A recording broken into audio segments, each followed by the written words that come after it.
perguntar para vocês, como uma pessoa que está iniciando na dublagem, o que está faltando no dublador de hoje, no dublador novato, para ele se destacar no mercado? O que a gente pode fazer de diferente para trazer um trabalho de mais excelência e chegar, pelo menos, no nível adequado para pessoas como vocês do mercado que tem tanta maestria já no que fazem? Cara, gente, boa tarde, por aí. É uma pergunta bem complicada, até porque eu acho que cada pessoa vai ter uma visão diferente do mercado e pode ser útil. Eu acho que a primeira coisa que precisa dessa geração que está entrando, pelo menos eu tenho percebido, é paciência.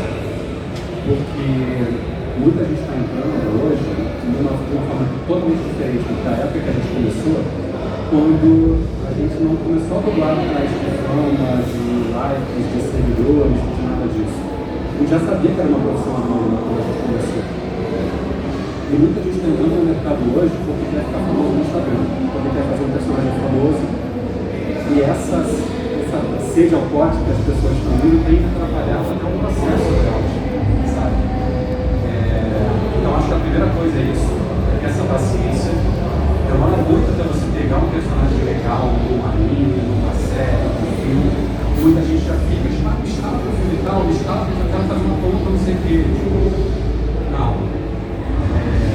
E aí, como eu falei, cada diretor tem que ter um processo na seleção de pessoas novas. No meu caso, por exemplo, o que eu faço existem vários cursos de dublagem, no currículo em São Paulo, eu sempre peço, para quando vem algum aluno vem falar comigo, algum iniciante vem falar, eu peço, quem pode te indicar? Qual o curso que você fez? O professor pode te indicar? Porque é muito comum, às vezes, chegar um aluno que vem e fala, fiz o curso do Márcio Simões, estou fazendo o curso do Márcio Simões, você pode me ouvir e tal? Eu penso, o Márcio Simões, eu super conceituado, ensinando bem. E aí o cara super despreparado, perde o meu tempo, perde o tempo dele, não está pronto ainda, eu comento com o Márcio e ele fala assim, mas esse cara não estava pronto, eu não indicaria ele. Então eu sempre peço para o cara falar, pede para alguém te indicar. Isso comigo tem funcionado, vários professores mandam para mim, não sei quem já está pronto, não sei quem já pode começar a chamar. Acho que essa é a melhor forma, porque o diretor também se sente seguro para receber. A Pri e o Márcio também tem experiência com diretores, talvez eles também tenham outra leitura sobre isso. Oi, boa tarde, tudo bom? Só para completar, eu acho que toda profissão que a gente está iniciando, a gente precisa tentar entender o mercado. Porque esse entendimento a primeira coisa, a ética, né? A gente precisa saber como que o mercado funciona antes de qualquer coisa. Porque o que o Cantor falou é a pura verdade. A galera que está entrando agora em uma crise muito grande, não tem um trabalho, mas não um trabalho da forma, não é um trabalho do todo. Mas eu não vou falar dele sobre rapidamente, quando a gente iniciou, não tinha esse lance, né, dos likes e da fama, tudo. Eu, Priscila, quando eu escolhi a profissão, mesmo sendo muito nova, eu escolhi porque era bastidores que queria me ver. Eu sou uma pessoa que não parece, mas eu tenho vergonha. Eu tô do lado de grandes amigos, ídolos, e assim, isso me faz um pouco mais de firmeza, mas eu tenho vergonha. Então esse lado do bastidor, né, de estar atrás das câmeras, foi o meu encanto. Outra coisa que é muito legal, toda a profissão, além da gente escolher pelo gosto e tal, e pela ética, a gente tem que entender o mercado, como ele funciona. E em qualquer lugar, a gente vai degrau por degrau. Hoje em dia, eu faço personagens de destaque. Há 20 anos, eu já era destaque, e não tem. Mas com isso, fui me preparando para hoje estar aqui com vocês. Meus colegas já foram brilhantes, mas só para arrematar, nosso mercado está passando por uma fase de transição tecnológica e do próprio mercado. Uma empresa comprando a outra, isso, o tipo de trabalho, o tipo de conteúdo está se modificando, está saindo um tipo de conteúdo e vai entrando outro. os streamings estão estabelecendo uma nova relação com o público. Então, essa transição está gerando talvez uma queda na demanda do trabalho. Hoje tem menos trabalho do que a gente tinha uns 10 anos atrás, 5 anos atrás. Os documentários praticamente que eram responsáveis por grande parte do nosso faturamento praticamente não existem ou estão sofrendo grandes modificações. Então, há uma transição, uma modificação no mercado. Então, é preciso ter paciência com isso.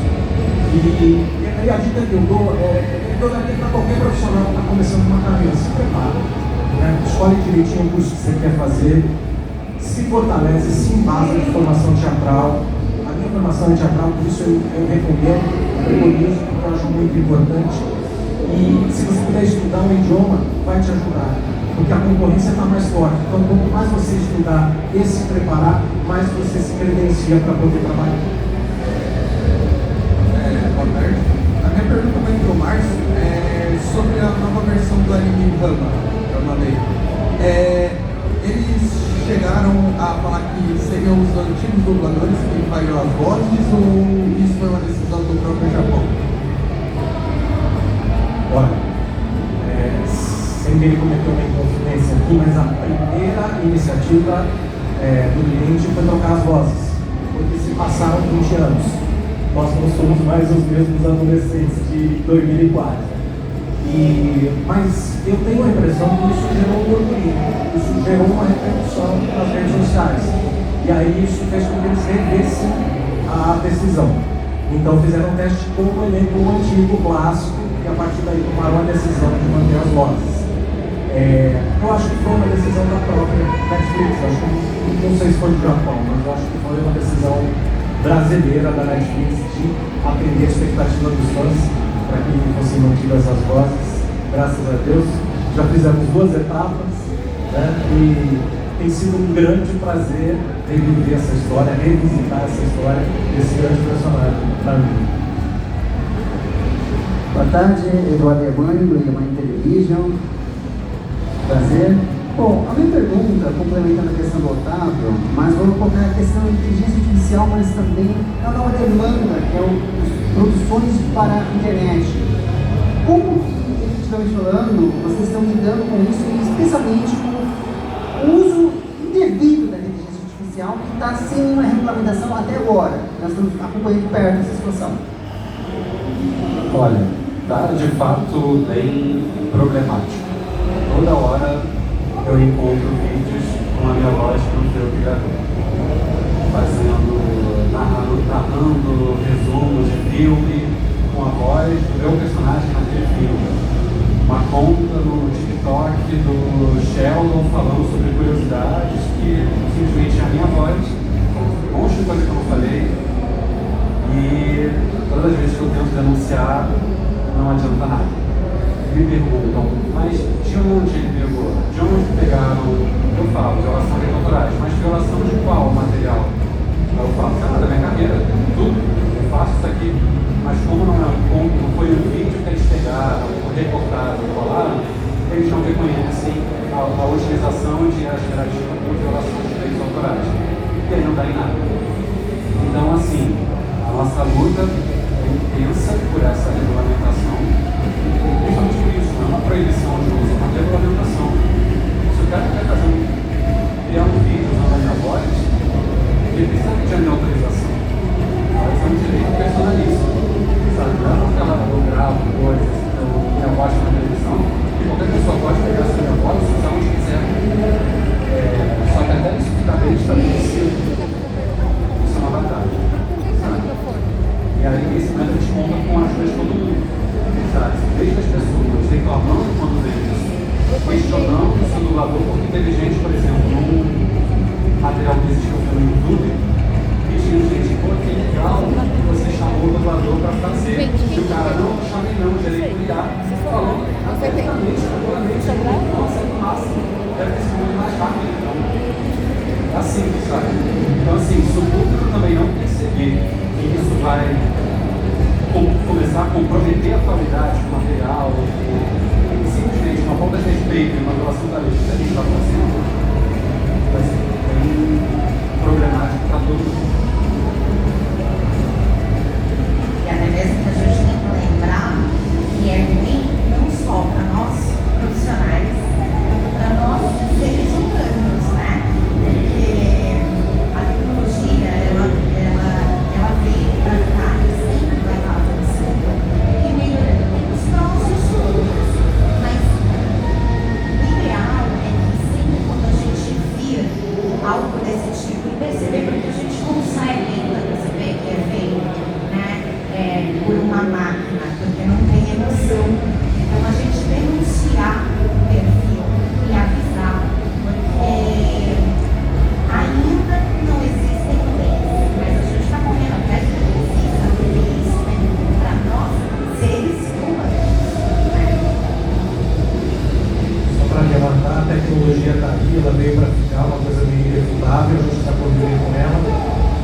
importante como instrumento de mobilização popular. Vocês podem fazer parte disso e nos ajudar, porque é muito difícil você controlar a ação do que acontece na internet. É muito em todos os sentidos, não só na nossa área.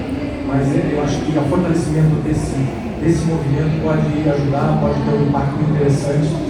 E todo o trabalho junto aos legisladores brasileiros que se para a gente garantir os direitos, garantir uma base mínima de regras para usar as nossas fontes. Oi, boa tarde. Eu sou Jorge Abreu, sou repórter da Folha de São Paulo e eu achei muito interessante dois pontos que vocês falaram em relação a que está começando agora, que está com muita sede ao pote, mas a gente também vê uma disputa hoje no mercado de dubladores que é de influenciadores e alguns outros tipos de profissionais que não são dubladores e também não ocupam esse espaço. E tem a questão da IA. Então eu gostaria que vocês fizessem um pouco do resumo dos desafios da dublagem de agora e como era a dublagem antes de toda essa pressão da internet, de querer viralizar e também da inteligência artificial que tem tomado esse espaço e os direitos de vocês. Olha, vou falar em relação a isso de outros profissionais que estariam também ocupando esses espaços novos. Isso já acontece, na verdade, há muito tempo. Né? Já está há mais de 20 anos que a gente já convive com o que a gente chama de startups. São pessoas que vão dar uma visibilidade para aquele trabalho, além do que o trabalho original já teria, justamente por serem famosos naquela região. Isso é uma coisa que acontece no mundo inteiro, sabe? Inclusive na própria voz original. Você vai ter pessoas, já profissionais que trabalham com voz original, como a gente, também trabalham com dublagem, só que determinados filmes vão chamar o ator famoso de Hollywood para chamar atenção. Isso traz um retorno em termos de mídia, sabe? E parte, o mais importante, o dinheiro que geralmente vai para pagar os dubladores não é o mesmo dinheiro que paga essa pessoa. Ele sai da parte do orçamento de divulgação do filme, de marketing. Então, o que o cara vai gastar em outdoor para fazer o filme, ou gastar fazendo participação em programa tal, ele paga os startups que já é quase uma divulgação espontânea que aquele cara vai fazer. Cada entrevista que ele der, cada lugar que ele for, ele vai acabar falando sobre o filme, porque está pagado por contrato. Isso é uma coisa que, embora a gente ache chato muitas vezes, no sentido que a gente tem uma coisa que a gente dubla e, pô, final lá chamado startup para fazer, já aconteceu comigo várias vezes, com eles também, é uma coisa que não vejo como uma ameaça ao nosso trabalho. Porque isso é, sei lá, 2% de tudo que a gente faz, talvez, entre startups na jogada, sabe? A questão da IA é mais complicada, a gente não sabe no futuro, quando a gente não tiver essa regulamentação, o que vai acontecer, sabe? Então, mas eu acho que é isso. A parte da IA, essa preocupação que a gente já falou, e essa parte de startups, eu acho que nesse momento não seria uma preocupação. Mas eu acho uma coisa que vale ressaltar, tendo já trabalhado também do outro lado, como diretor de dublagem com startups, uma coisa que já aconteceu recentemente, a escolha de startups passar pelo aval do diretor de dublagem, e não ser definido diretamente apenas pelo departamento de marketing. Então, o departamento de dirigir recentemente faz só esse diretor de startups, a Marisa e o Rafael Milhões. Eu dirigi o teste dos dois e eu dei o aval para eles, dizendo que eu conseguia fazer um bom trabalho dirigindo eles. Acho que isso é essencial, porque o diretor de dublagem está envolvido, dar esse aval, e não ser simplesmente uma escolha de marketing só, ou está interessado em divulgação, mas também se olha mais do artista do processo. Oi, gente, boa tarde. Hoje em dia tem um dublador que é mais famoso que o personagem. Eu queria saber se o estúdio da música, a dublagem do original, mais semelhante de vocês, ou é só a própria voz para um personagem.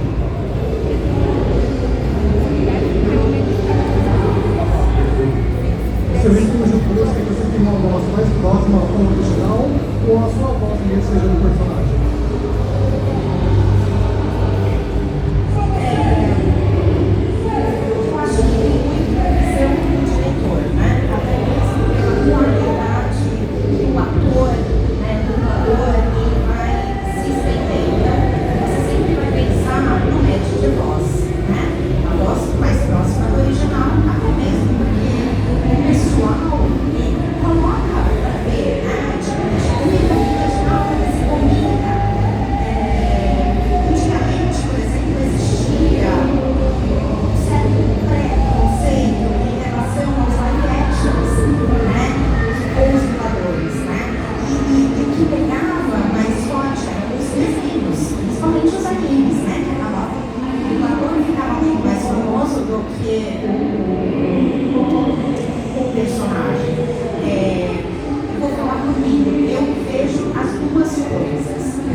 isso como uma ideia de escolha. E o diretor perdeu um pouco do poder, o coordenador, aquele que estava, porque o cliente está participando mais desse processo. Pode ser bom, pode não ser bom. Né? Eu acho que input original às vezes quer comparar e tal, mas também você não pode deixar de levar em consideração a capacidade de interpretação do ator, o que ele é capaz de fazer. Você vai escalar uma série de comédia, você precisa chamar alguém que domina o timing de comédia, que sabe fazer. Não é todo mundo que sabe fazer, que consegue entregar. Só para ilustrar, eu ganhei um teste para fazer o Hall, pai do Malcolm, na série Malcolm in the Middle. A gente acabou de fazer um remake. Eu já era muito mais novo na época, imagina agora, né, com o passar do tempo, enfim. Mas a minha escolha, eu fui escolhido pelo teste de interpretação segundo o que disseram, porque não havia similaridade nenhuma na época, né? E é um desafio, porque é um time de comédia frenético, enlouquecedor, e para mim foi gratificante, né, ter participado desse processo, mas hoje em dia é isso, o cliente participa bastante das escolhas das vozes. Oi, aqui. Eu gostaria de saber se existe algum personagem que mais marcou vocês, ou que vocês mais gostaram de fazer. Olha, acho que o que mais são duas respostas. O que mais marcou, acho que foi o Sheldon Cooper de Vampiro. Acho que é o que, pelo menos a maior parte das pessoas conhece mais. Que eu amei fazer. Não, mas acho que o que mais me realizou profissionalmente foi o Noturno de X-Men em 97. Por toda a relação que eu tenho com a franquia, pelo seguinte, sabe? Com o personagem, com tudo. Esse foi, quando eu fiz, quando eu fui aprovado e tal, foi a sensação de que agora eu estou satisfeito. Zerei o que eu precisava, ter dublagem. Foi o meu personagem preferido da vida. Então, só que ela me marcou mais e eu gostei.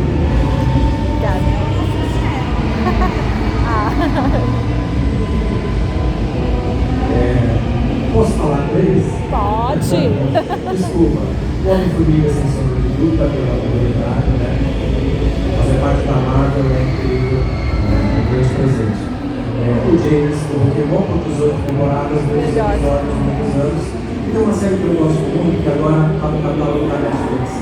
Quando a Netflix compra uma série que paga em outra mídia e tal, ela dá uma visibilidade do trabalho. Então tem fãs da série que não conhecem aquela série inteira, e alguns novos fãs. Prison Break, que eu fiz o Michael Scott. São esses três trabalhos que são muito importantes, muito marcantes para mim.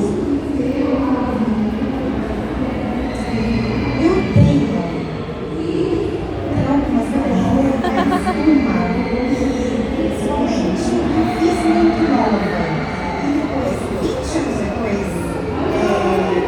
outros filmes, que é a Segunda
acabou o palco, e ela só disse que tinha combinado, e depois eles tiveram o cara falar, vocês podem atender os fãs, tem uns querem tirar foto e tal. Eu estava com nós dois, né, os jogadores, eles falaram, não, claro, podemos sim. Aí lá, tá, ele foi lá no carro pegar um negócio. E nunca mais vou ter que sumir, de tão nervoso que eu fiquei. Foi esperando até hoje. Eu vou descobrir, recentemente, no ano passado, eu sou autista. Isso explicou muita coisa na minha vida inteira. Inclusive um pouco da fobia social e da publicidade. E foi uma coisa que nos últimos anos eu comecei a trabalhar em terapia, mesmo antes de saber autismo, mas que eu comecei a trabalhar e desenvolver isso. A ponto de eu estar aqui tranquilo falando com vocês, que é uma coisa que eu também não conseguiria.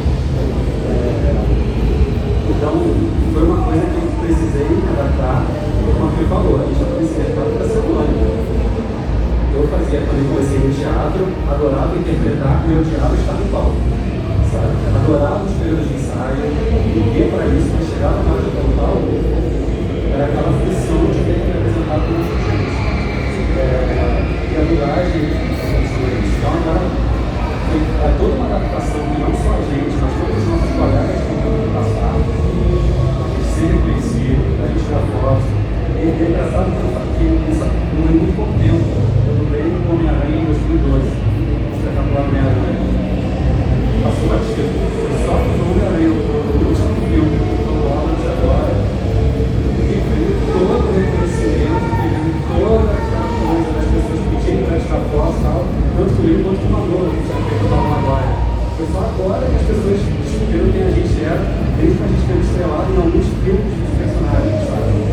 Então essa mudança está sendo muito legal. Eu consegui aprender a lidar com isso, e está sendo incrível. E assim, como eu falei no início, das pessoas que vão chegar e dar o mercado trabalhando para isso, eu entendo também, sabe? Não acho que essas pessoas estão sendo maldosas por isso, mas eu entendo que é uma sensação muito gostosa de sentir esse carinho. Quando os pequenos chegar, a gente tem que falar chorando, tipo, você não gosta da depressão, você ficou comigo quando eu estava sozinho, você assiste você todas as noites antes de dormir, a sua voz faz muito gostoso de ouvir, sabe? É algo que me faz gostar de fazer eventos, passar pela minha timidez e tal. Acho que é um processo que eu também aprendendo a ajudar agora no nosso. Pessoal, infelizmente não vou ter tempo